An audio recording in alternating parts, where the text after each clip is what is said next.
Police rescue kidnap victim, kill 3 suspected kidnappers in Benue State. The Nigeria Communications Commission has met with telecom consumers groups over impending tariff hike. Lagos suspends teacher for assault on 3-year-old pupil.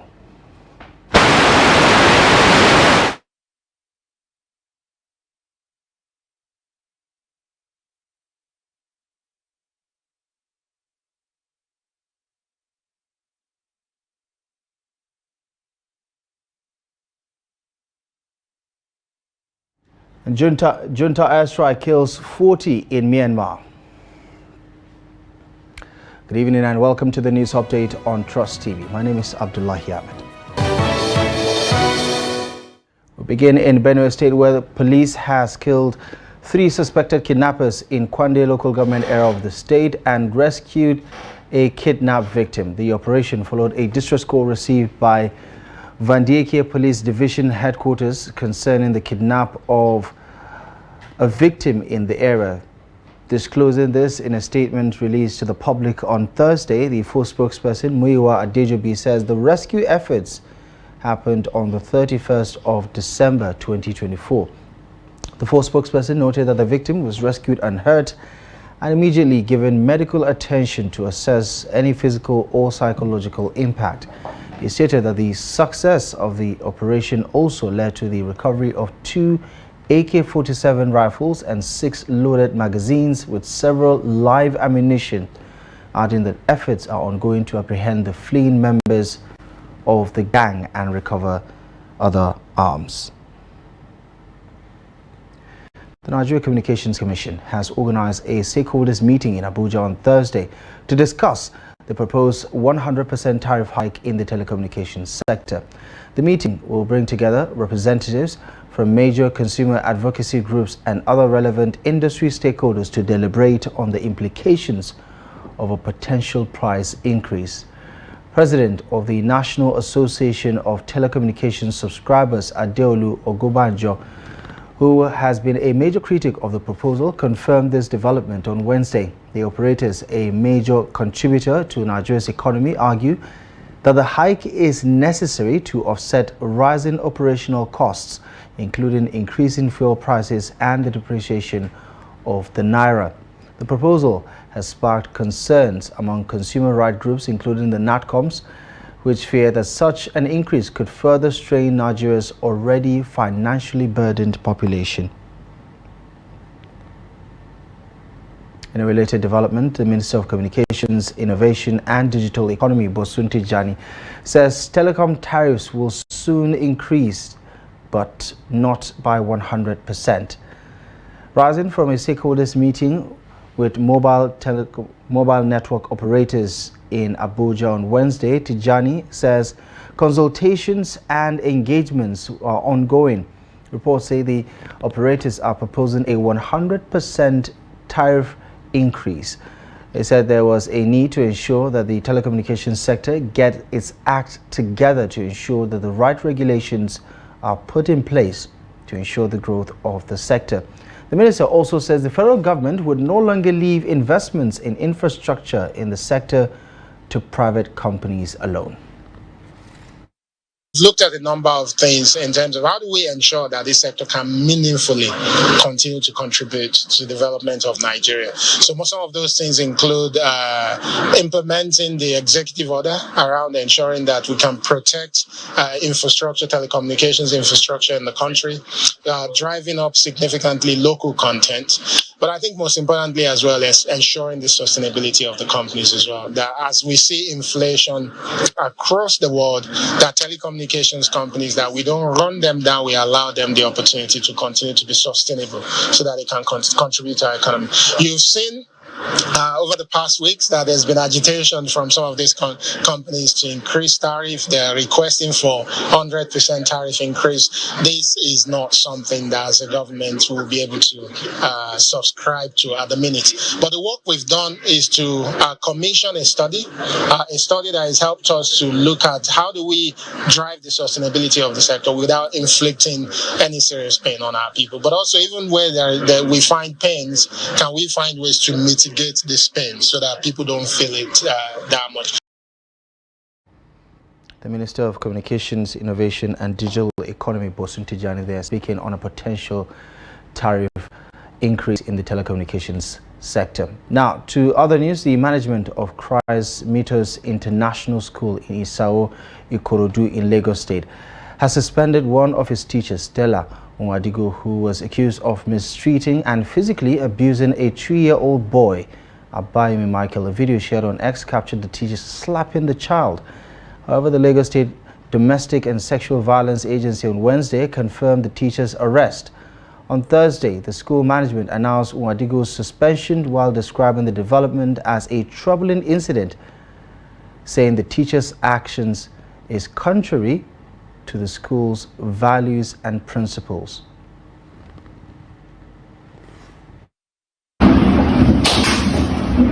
Like this, six, like this. Like this. Now you're 1. 61, 61. President Bola Ahmed Tinubu on Thursday has mourned the deaths of soldiers killed in an attack on an army base in Sabongida in Dambuwa local government area of Borno State. Members of the Islamic State West Africa province launched a pre-dawn attack in trucks and on motorcycles last Saturday on base in Dambuwa. They set fire to the base along with army vehicles, according to military sources. Fighters deployed from the capital, Maiduguri, which is some 100 kilometers from the location, struck the attackers as they retreated. The president, in a statement by his spokesperson, Bayo Nanuga, expressed his profound sympathy to the military authorities following the loss of 6 brave soldiers during a pre-dawn attack by the terrorists on January 8th. Staying in Borno State, the police commissioner in the state, Yusufu Muhammad, has assured of the command's determination to ensure peace, security and development of Borno State, as well as the efforts of the government to resettle displaced persons back to their ancestral homes. The police commissioner disclosed this during the decoration of 84 promoted police officers approved by the Inspector General of Police. The police boss admonished officers to key into the Borno model to enhance restoration of peace and development. The police commissioner charged them to promote the Inspector General of Police vision of people-centered policing and professionalism, especially by shunning corruption and unethical conduct in the course of discharging their duties. The police commissioner, who described their promotion as historic, appreciated the Inspector General of Police, urging the police officers to use their new ranks to inspire others and make the force proud. This is a theater of operation. Borno State has witnessed almost 2 decades of insurgency. We thank Almighty God today, with the effort of the military, the police and other security agencies, peace has returned to Borno State. And the vision of the present elected government of Borno State, under the leadership of His Excellency Professor Babagana Zulum, his vision is from now to 2027, all displaced persons will be returned to their ancestral home. Returning them to their ancestral home means that civil authority becomes very germane. And in that regard, you are advantage, you are the lead agency in terms of reclaiming the peace, security, and development of Borno State.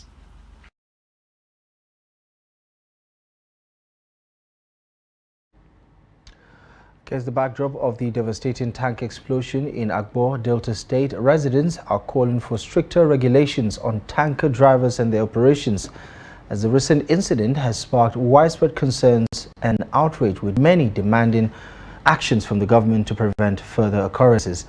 The tank explosion left a trail of destruction and devastation, with 4 lives lost and properties destroyed. Trust TV's Jonathan Awanye has more. The incident has highlighted the urgent need for improved safety measures and regulations in the transportation of hazardous contents. Meanwhile, residents are urging the government to implement stricter regulations on tanker drivers, including regular training. This, they believe, will help reduce the risk of accidents and ensure that drivers are equipped to handle the challenges of transporting hazardous materials.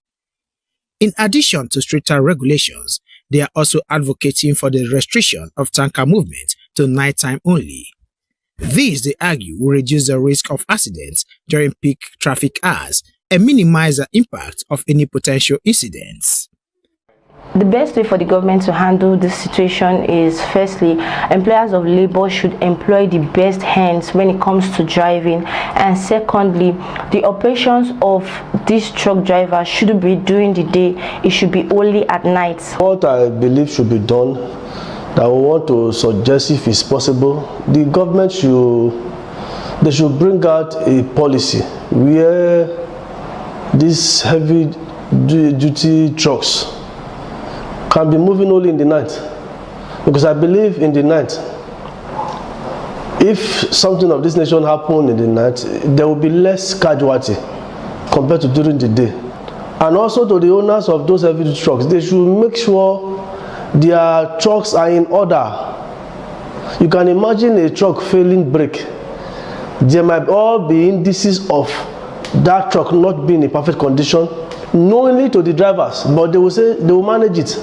Other options, I think personally, I believe that the best option is the underutilized means of transport system we have in Nigeria, the waterways and the railway. We are not making use of them very well, and government needs to invest in that sector, in that transport system. Because the roads, our roads, if you come to look at it, no matter what they do, they are over congested. You cannot start building 7 lanes, 6 lanes right now, or where you can have trucks going on their own separate lane. Even if you have that, you still have this kind of problem. As the community continues to mourn the loss of lives and properties, residents remain steadfast in their demands for change. They are calling on the government to take immediate action to address the safety concerns surrounding the transportation of hazardous materials and to implement measures that will prevent such tragedies from occurring in the future. Jonathan Anwanyai, Trust TV News, Asaba. The National Bureau of Statistics has revealed that it will introduce 3 new indexes in its monthly consumer price index. This was revealed on Thursday at the sensitization workshop on GDP and CPI rebasing organized by the Nigerian Economic Summit Group and the NBS in Lagos. In October, the NBS announced plans to rebase the GDP and CPI to reflect current realities and account for structural changes in the Nigerian economy. The new additions are expected to be part of the rebased Consumer Price Index. The Minister of Foreign Affairs, Ambassador Yusuf Tuga, has met with his Chinese counterpart Wang Yi and members of his entourage at the Ministry of Foreign Affairs in Abuja. The meeting, aimed at strengthening bilateral relations between Nigeria and China, will also foster cooperation in key areas such as trade and investment, health, technology and infrastructure development. Delivering his opening address, Tuga pledged Nigeria's commitment to building a more resilient relationship between China and Nigeria. You recall President Tinubu's visit to China in September 2024, where 4 memoranda of understanding were signed and reaffirmed the commitment of the agreement, which he said are at different levels of implementation.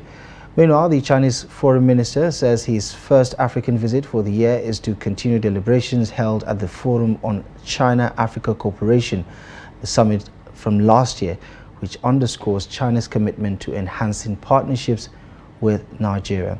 During his stay, Wang Yi is scheduled to hold high-level talks with government officials, discuss pressing global issues, regional security, and economic development. A Myanmar junta airstrike has killed at least 40 people in a village in western Rakhine state. The Arakan army is engaged in a fierce fight with the military for control of the Rakhine, where it has seized swaths of territory in the past year, all but cutting off the capital, Sittwe. The Rakhine conflict is one element of the bloody chaos that has engulfed Myanmar since the military ousted Aung San Suu Kyi's civilian government in a 2021 coup, sparking a widespread armed uprising. The AA spokesperson Kang Tu-ka, says a military jet bombed Khao Mau on Ramri Island around 1:20 p.m. local time on Wednesday, starting a fire that engulfed more than 500 houses. A member of a local rescue group whose team was helping people in the area says 41 people were killed and 52 others sustained various degrees of injuries. At least 6 people were crushed to death at a Hindu religious gathering in India, with several more injured, according to officials on Thursday. A crowd had gathered to collect entrance tokens at a visit to Sri Swami Temple in southern state of Andhra Pradesh, where the stampede broke out on Wednesday. Prime Minister Narendra Modi offered condolences to the families of the deceased. Deadly accidents are common at places of worship in India during major religious festivals due to poor crowd management and safety lapses. In July last year, 121 people were killed in northern Uttar Pradesh state during a Hindu religious gathering. Another 112 people died in 2016 after a huge explosion caused by a banned fireworks display marking the Hindu New Year at a temple in southern Kerala state. Wednesday's incident comes days before the start of the Kumbh Mela, a 6-week Hindu festival of prayer and sacred bathing expected to be the largest religious gathering in history. Up to 400 million pilgrims are expected to attend, according to organizers.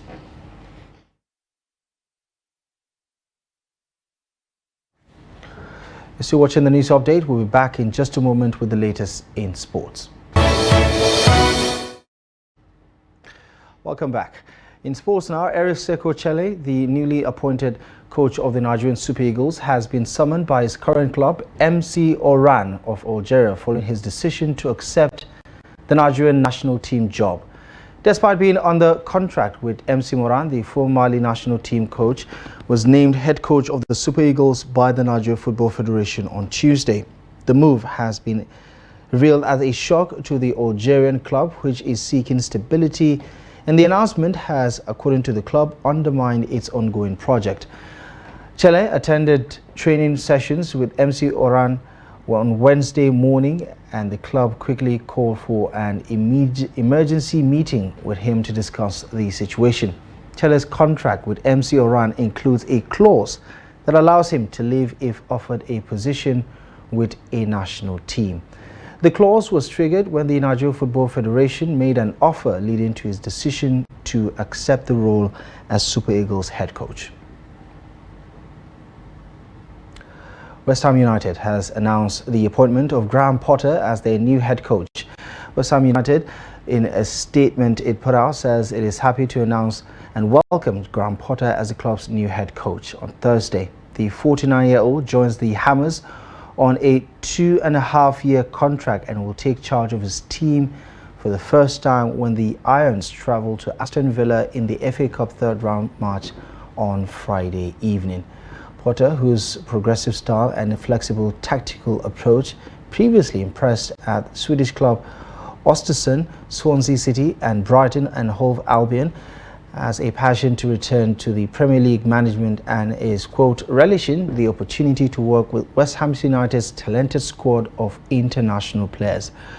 West Ham United sacked Julian Lopetegui on Wednesday after he manages 6 Premier League wins from 20 games this season to leave West Ham in 14th, having been appointed to succeed David Moyes last May. Graham Potter returns to management 20 months since he was sacked by Chelsea, just 7 months and 31 matches into a 5-year contract. Well, that's it. You're up to date with the latest news stories. at this hour. Feel free to check back later at 6 p.m. for more. But for now, follow us across our social media platforms to stay in touch. Also visit our website, trusttv.com, for the latest. My name is Abdullahi Ahmed. Thank you for your time.